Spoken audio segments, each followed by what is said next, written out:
and Endeavour.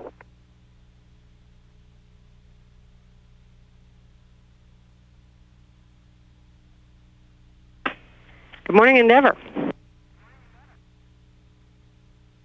Hey, Susan. We're ready for some wake-up music. Okay, Covey, that sounds great. And I'm impersonating Susan. I'm just a slightly shorter version of her. Hey, Marcia.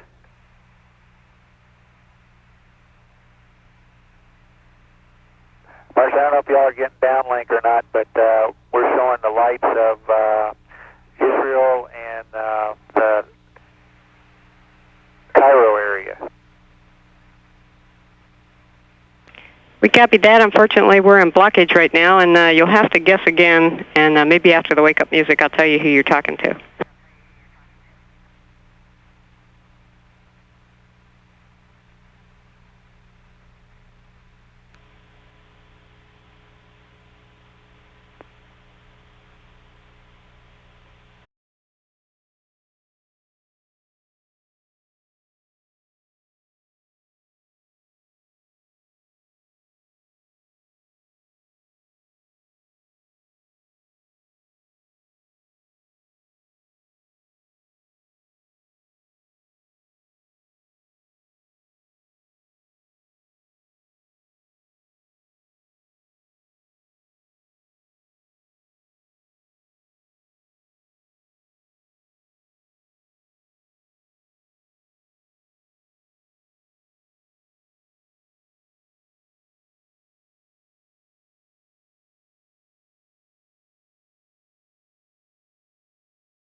Well, thank you, Nancy. That was wonderful.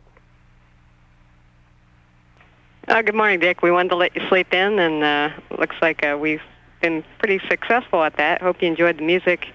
And the KU will be out of blockage at about 1650, and at that time, we'll tip you up a new flight plan, and we think you'll be happy at the way that looks for today. Okay, do you need for us to do anything before we get the flight plan, like a maneuver or something else? That's negative. We don't really have anything for you to do right now.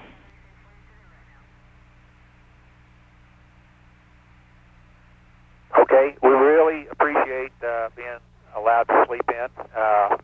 We got up kind of just in time to see this really spectacular Mediterranean pass at night, and we're looking at what looks like the brightest morning star you ever saw over here trailing behind us, which is the Hubble Space Telescope.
Houston, Endeavour.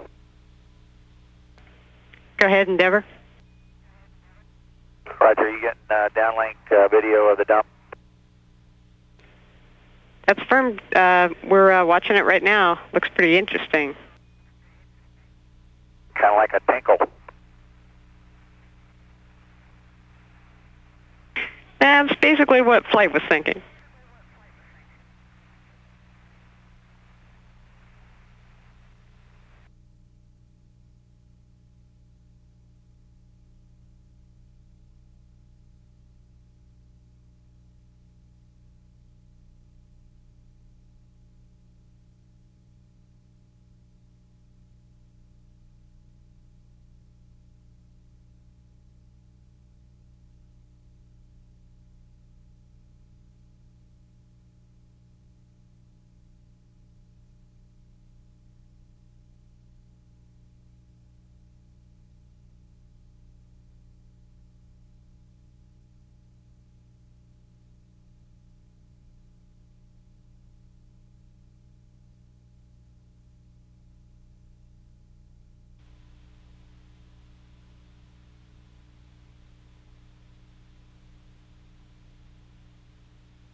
This view showing the arm as it descends down into the cradle along the left-hand edge of the bay.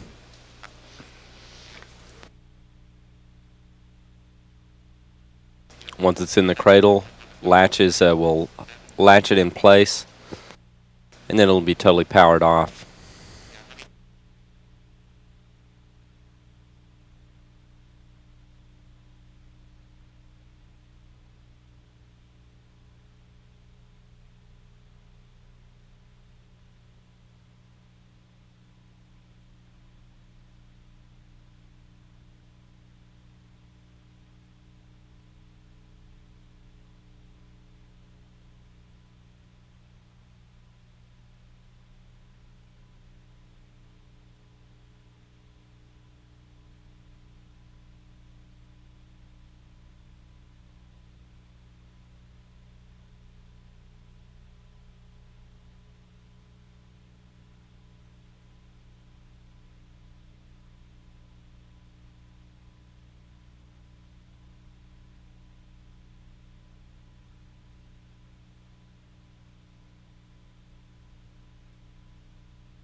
In this view showing the entire island of Madagascar off the east coast of Africa in the Indian Ocean.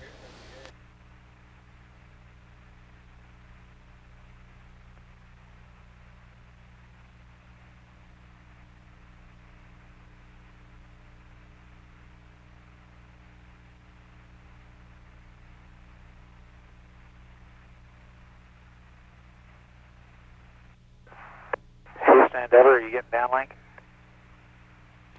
That's firm, we sure are. Okay, well what you're seeing now is San Antonio at the top of the screen, Houston at the bottom, and Austin on the right side. All right, that's a great view. This view showing actually Houston, Texas. And this is a narrow field of view camera. You should see what else we see. We can only imagine, and we're all jealous.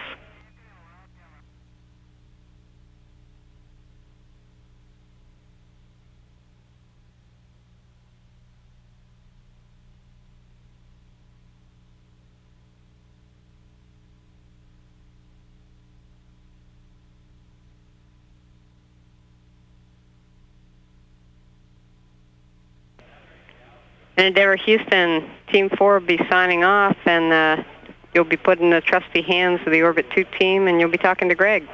And hope you enjoyed your day off, and you should have quite a few hours here of activity that's up to your discretion. Okay, well, thanks a lot, Nancy, and also to all the Team 4 for coming in and watching us for a while, giving everybody else a break, I guess. It's been a great day for us. Well, you guys certainly deserved it, that's for sure. Enjoy the view. Thanks. this is Mission Control Houston again. This is Houston as Endeavour passes overhead on a very clear night below. Just to the south of Houston, the Galveston and the Clear Lake area can be seen.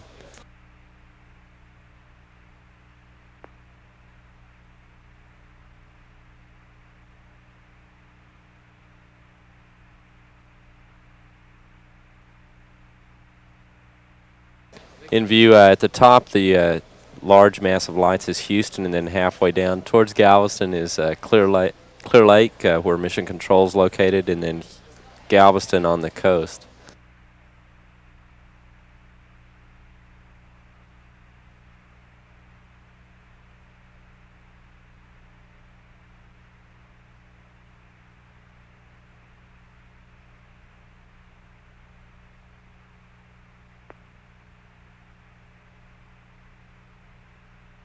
At the top of the screen is Freeport, Texas.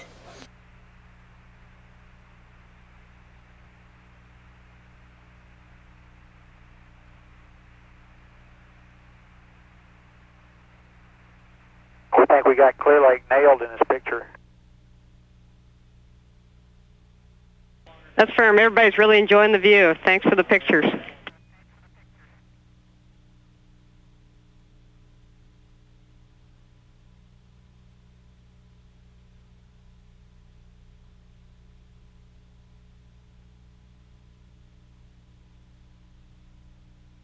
Houston, Endeavour.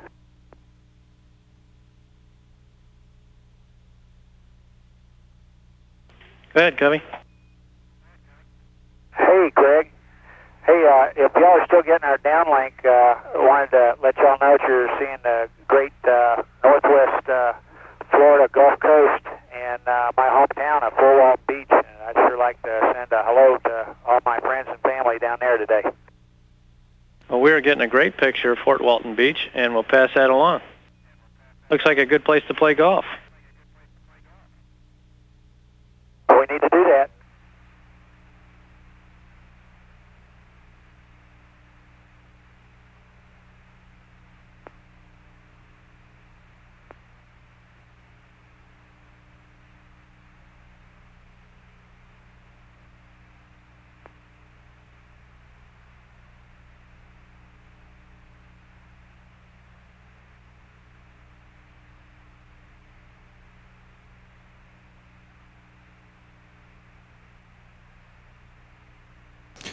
This is Mission Control Houston. We've just completed a shift change here in the control center, as the orbiter Endeavour flies high above the state of Florida, moving from west to east on the 135th orbit of the mission.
nice to us this morning. Well, we thought you deserved a little bit of a rest. If you're interested, we have some wake-up music, and if you're not, we can skip it. You know us, we love the wake-up music. Okay, we'll see what we can do.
In Endeavour Houston, for Jeff, all of America would like to know what you've got and what you're doing with it. Well, this is the Jewish holiday of Hanukkah, and there's various ways that we celebrate it. And one of the games that we play is a little game with a dreidel, and it's something that you spin, and then you see which side comes up, and according to that, you either win or lose. And I was just trying to see how you might reinterpret the rules for spaceflight, since there's no up or down. And I guess on the subject, to help the celebration, I also brought along the other thing that we do.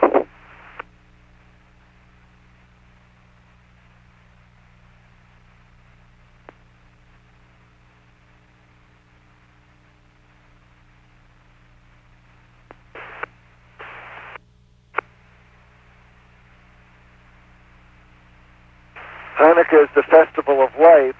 It lasts 8 days, and to celebrate it, we light a little menorah, which has 8 candles, and you light one more every day until finally on the 8th day, you have 8 candles. And so I brought a little traveling menorah. Of course, up here in the shuttle,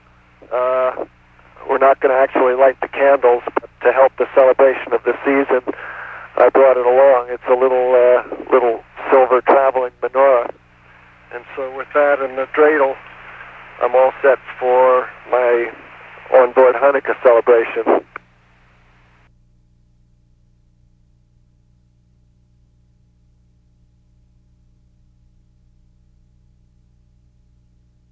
And finally, the APU for the FCS checkout is APU 1, but we do not want you to start the APU until we come AOS after the ZOE, and we'll give you the 2-minute call shortly here. And those are all our notes. Do you have any questions? Okay, we had already gotten to the ASA power on step and figured that out. Understand that we should expect rip forward to not bypass, but just to press on normally, and y'all will look at it. And we won't start APU 1 until after we come AOS after the ZOE and get your call. That's right, Covey, and we'll come AOS at 17 hours even. Okay, and I guess the other part of that was we will power off all 4 ACEs at the end of the procedure. Good copy.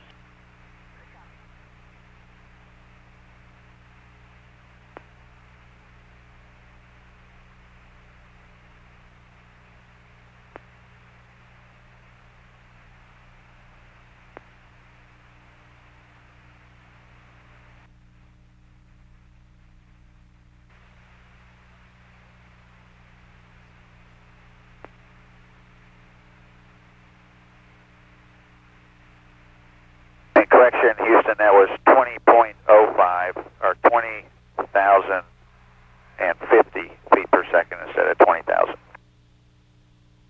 We copy, and we're looking over your shoulder.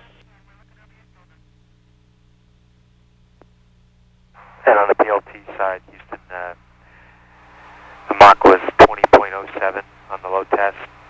On the high test, it was 3.02. And on the altitude tape on the low test, it was 190 vice 200. Everything else looked good.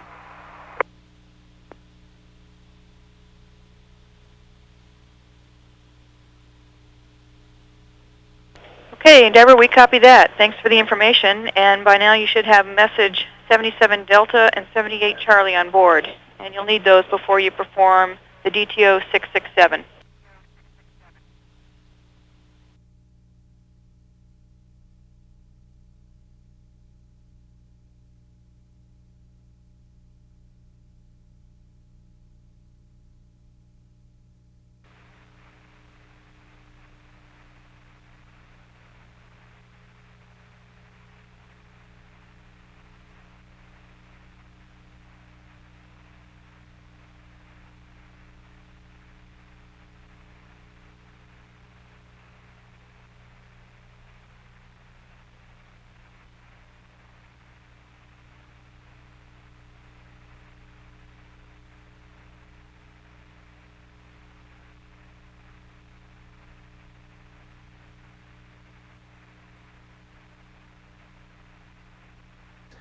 This is Mission Control Houston. This television view from Endeavour's flight deck, the cockpit of Endeavour, shows Commander Dick Covey as he prepares to work with the pilot in-flight landing operations trainer. It's a simulation of landing that Covey and then pilot Ken Bowersox will both work with. Bowersox here right behind Covey as Covey works with it to hone their landing skills.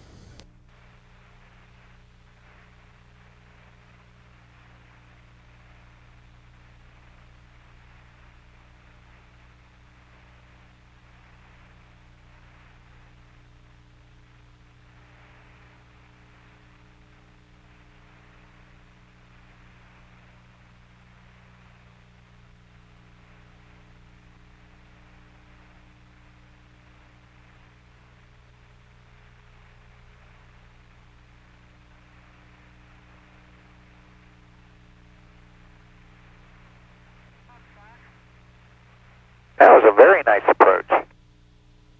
Yeah, Taco's down here taking notes.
So much for stupid astronaut tricks.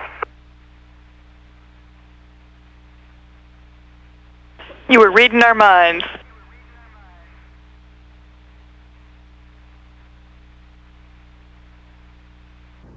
This is Beth Dickey with Reuters for Story, and whomever else would like to respond. Story, you've talked a lot about being prepared for surprises and being ready to handle any contingency. I'd like you to step back away from that for a little bit and tell us, in those private moments during this flight, while those spacewalks were going on, what did you guys talk about? Were you surprised that everything went so well?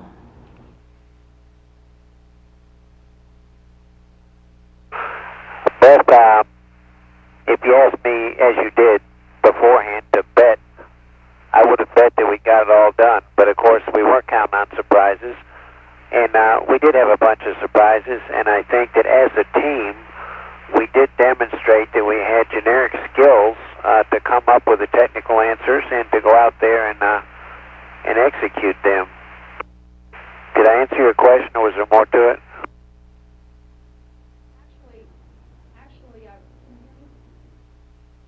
I was more interested in the moment before you all went to sleep at night. What sort of remarks did you make to each other about how things were going? Were they remarks of surprise, or, yeah, we knew we could do it all along? What did you say to each other? I think we were very businesslike. I think we went into this scared. It meant an incredible amount to us and to others to get this job done, and I think for the most part, as you probably saw, until we had gotten the total job done on day 5, in which we did have a profound kind of relaxation amongst the team, we were mostly technical and mostly business and wanted to get that job done. So I think we were looking at the workarounds, and we were looking at what we had to do to get the job done. You probably noticed that. This is Bill Harwood. I'm sorry, go ahead, Commander.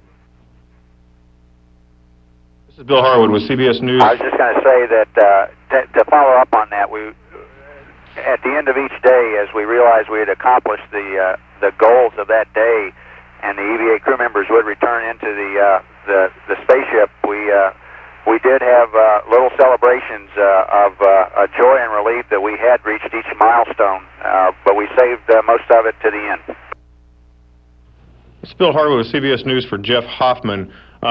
Before this flight, and during the flight, actually, it's been billed as very important for fixing Hubble, for demonstrating orbital servicing, and in some sense for showing NASA can still do really difficult missions and do them well. To you, what was the most important reason to go do this mission? We've always said there were two fundamental goals.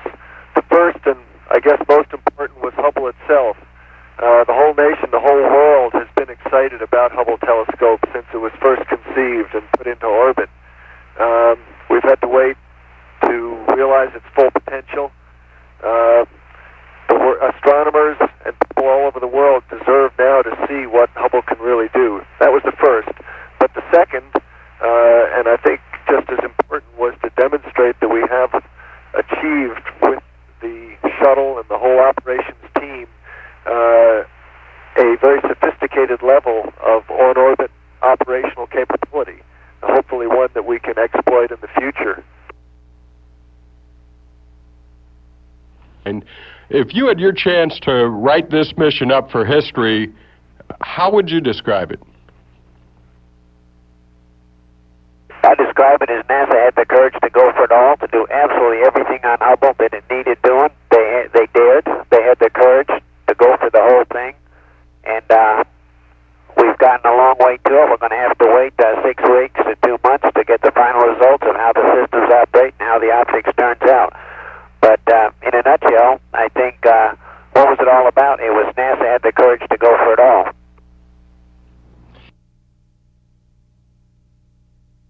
Could you give us a little physical description of Hubble after its 3.5 years in space? And also, was it inspirational to have the Earth and the heavens in the background as you were performing these tasks?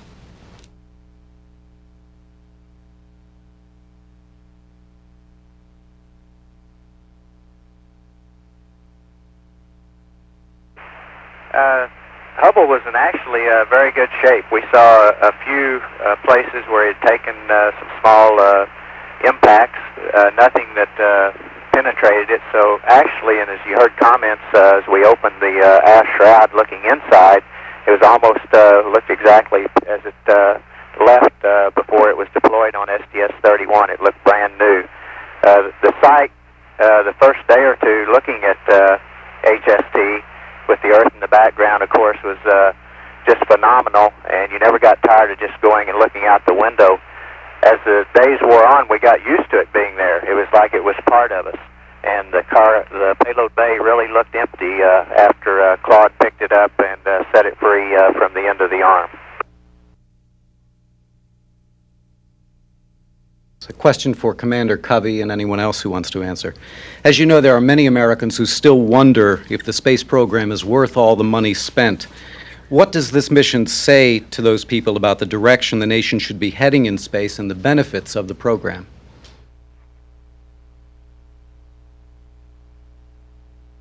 Well, I think this mission, like all shuttle missions, shows that humans can work in space, and that we can do useful things, and that we can find ways to help increase our knowledge through science by space flight. I think the whole area of space flight is something that's very important to our country and to our world, because through space flight we will find out more about ourselves, our planet, and motivate kids and future generations to learn more, and eventually that will lead to a more stable world and more knowledge of our universe. Nicholas Booth for The Observer in London. I'd like to ask Dr. Hoffman and Dr. Nicollier, both of you trained as astronomers. You've now been in the unique position of hopefully fixing the telescope. If you had your own chance to use the telescope, what would you like to see? What would you like to discover with the fixed Hubble Space Telescope? Well, let me start on this one. I think one of the very exciting things that can be done with the Hubble Space Telescope is look very far in the cosmos and look very far in the past also. It's really a time exploration machine as well as a space exploration machine that is able to explore the universe much further than we can from ground-based telescope, and much further in the past also. So I think the exploration of the deep space and trying to find out about the origin of the universe and about its future, this is really one of the most exciting areas that can be handled with the Hubble Space Telescope. And of course, with the repair that has been done now, it will be able to do so much more than it has been able to in the last 3 years. Endeavour, this is Houston PAO. That concludes the press conference. Thank you very much. Please stand by now for the VIP call.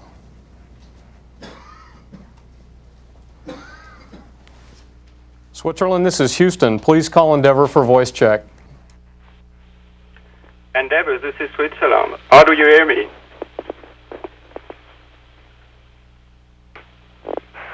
You're loud and fairly clear, Switzerland. Il faut continuer à parler. Stand by for Madame Dreyfus.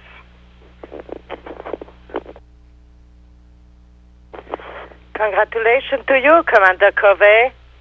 You and your crew had a very successful mission, and you are a wonderful team.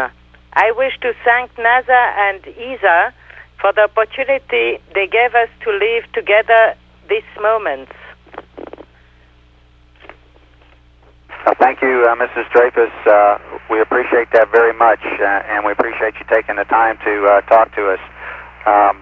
This was a particularly important international mission from the standpoint of our Swiss and European Space Agency crew member, Claude Nicollier, who played an incredibly important part in the repair of the Hubble Space Telescope. If there was an unsung hero of this mission, it would be Claude and his arm, because without them we could not have worked the way we did and been as successful as we were.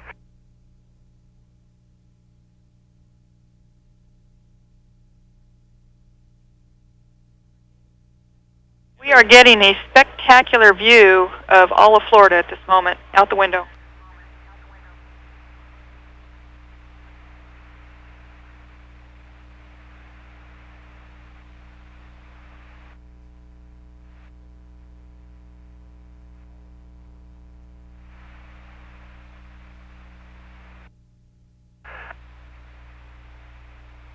And we have here the signatures of all the personnel of the Geneva Observatory and the Institute of Astronomy, Lausanne University.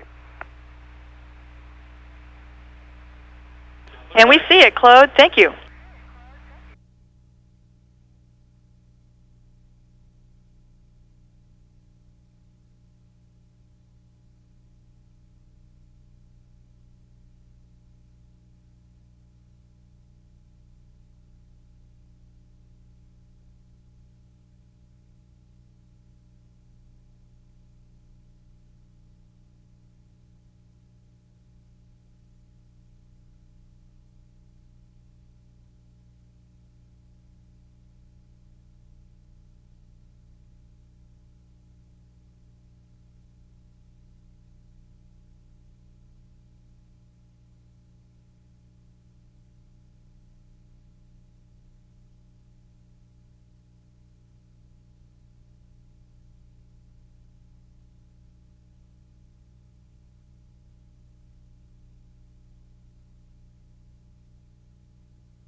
Endeavour. We're here, Endeavour. I know this is pretty boring stuff compared to the EVA downlinks that we gave you over the last week, but if y'all want to watch, we'll leave it up. And Covey, we've got some entry guys sitting here waiting to talk to you in case you have any questions, but the big picture is that based on the weather situation, we're going to go ahead and probably attempt to land at KSC tomorrow on revs 162 and 163. If we don't succeed in doing that, we're probably going to wave off until the next day and try for KSC again. It looks like Edwards is fairly solid if we need to use that on Tuesday, but right now that's not our plan.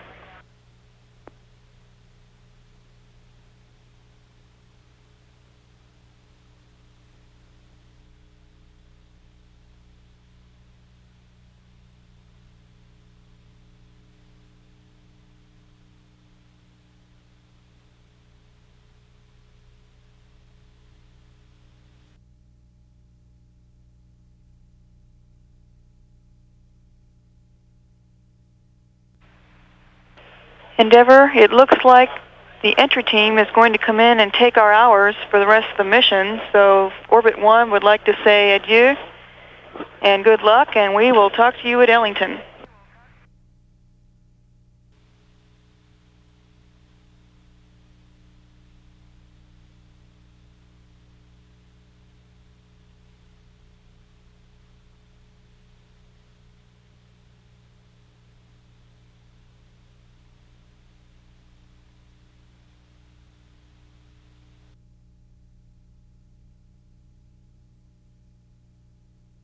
And finally, from the Orbit 2 team, we would like to convey our thanks to you guys for doing just a stupendous job.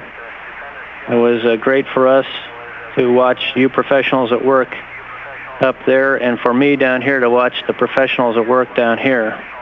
It was a heck of a team, and we're all proud of how well this has turned out.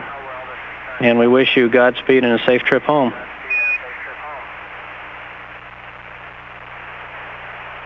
Well, thanks, Greg, and Milt, and all of the rest of the Orbit 2 team that's there. We appreciate the work that you put in, being a part of the team, helping us through the things that we had to do in order to get to the end of this mission, which hopefully will be tomorrow morning, and we'll see y'all at Ellington later on in the morning. You bet, Covey. We'll see you at Ellington.